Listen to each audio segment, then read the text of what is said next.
मंडळी, झी मराठीवर लवकरच देव माणूस 3 ही मालिका सुरू होतीये। नुकताच या मालिकेचा प्रोमो प्रदर्शित करण्यात आलाय। मात्र या मालिकेसाठी कोणती मालिका निरोप घेणार हे पाहण्यासाठी प्रेक्षक उत्सुक होते। मात्र आता झी मराठीवरील गाजलेली मालिका प्रेक्षकांचा निरोप घेणार असल्याचं बोललं जातंय।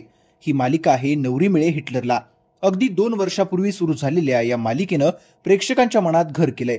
या मालिकेतील एजे आणि लीला यांची जोडी प्रेक्षकांची आवडती आहे।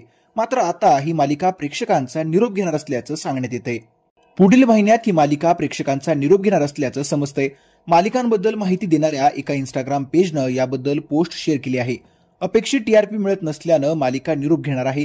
खरं तर मालिकेत सध्या रंजक वळण सुरू आहे, पण त्यात तोचपणा वाटत असल्यामुळं कदाचित मालिकेला रेटिंग मिळत नसावं असंही बोललं जातंय।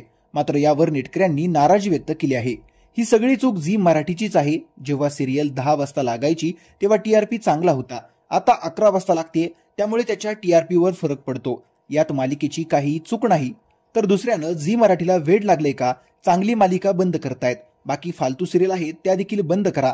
झी मराठीची फक्त हीच मालिका पाहण्यासारखी होती, आता ही मालिका बंद झाली तर काहीही अर्थ उरणार नाही, अशा असंख्य कमेंट नेटकऱ्यांनी केल्या आहेत। तुमचं यावर काय मत आहे कमेंट करून नक्की कळवा। व्हिडिओ आवडल्यास लाईक करायला विसरू नका।